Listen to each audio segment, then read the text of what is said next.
Compte rendu du Conseil des ministres du gouvernement congolais en exil.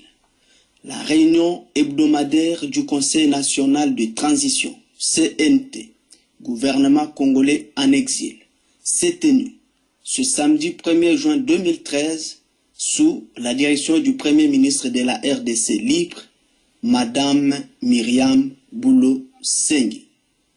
L'ordre du jour comportait 2 points, à savoir 1. La haute trahison de Joseph Kabila. 2.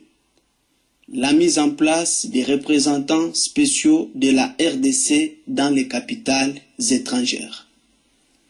À l'ouverture des débats, Madame la Première ministre du gouvernement de la République démocratique du Congo a rappelé la rigueur sur la ponctualité aux réunions et le respect du devoir du silence sur les détails des réunions. Abordant le premier point relatif à l'atteinte à la sûreté de l'État sous l'infraction des hautes trahisons dont s'est rendu coupable Joseph Kabila depuis son accession au pouvoir en janvier 2001, le Conseil des ministres a suivi l'exposé du ministre en charge de la justice. Plusieurs points probants confirmant l'infraction des hautes trahisons ont été relevés, dont entre autres 1. Les accords secrets entre Joseph Kabila et le Rwandais Paul Kagame sur la présence des troupes rwandaises sur le territoire national congolais. 2.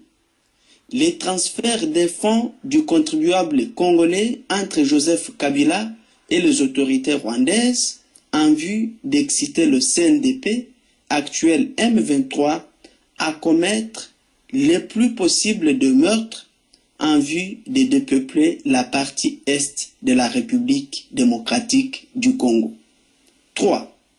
La passivité manifeste devant ses responsabilités de chef d'État et sa complicité probante avec les pays agresseurs. Le Conseil des ministres, dans son débat, s'étant référé à l'esprit positif ayant inspiré les constituants dans la rédaction de la Constitution, a relevé le caractère chaotique dans la gestion des institutions républicaines.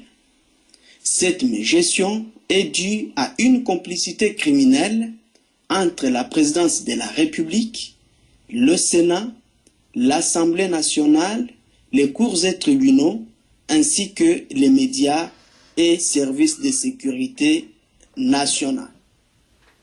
Ayant relevé que le pouvoir à RDC est inféodé en un seul individu appelé Joseph Kabila, et que de ces faits, le peuple ne possédant aucun instrument juridique pour faire valoir son droit contre cette violation massive de la Constitution, en complicité avec le soutien du Parlement et du Sénat, qui n'ont jamais déclenché le mécanisme de destitution de Joseph Kabila pour haute trahison, devant le silence de la CPI, Cour pénale internationale, et de la communauté internationale, la première ministre du CNT, Madame Myriam Boulo Sengi, consciente du fait qu'aucune action judiciaire de haute trahison ne peut être amorcée au pays à travers une justice fanatique du meurtrier Joseph Kabila, a exhorté notre peuple de se tenir en ordre de bataille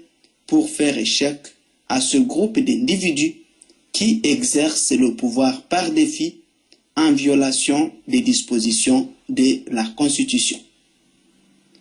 Et pour parvenir à cette victoire, le Conseil des ministres, sous la direction de Madame Myriam Boulo Sengi, a appelé notre peuple à des manifestations de désobéissance civile face au pouvoir criminel de Joseph Kabila, lequel, pendant 12 ans de dictature, est passé pour 1. Un président qui viole et tue son peuple. 2. Un président qui trafique et livre son peuple en pâture. 3.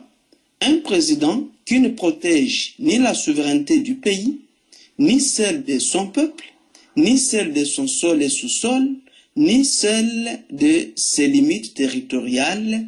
C'est donc un président qui a démissionné.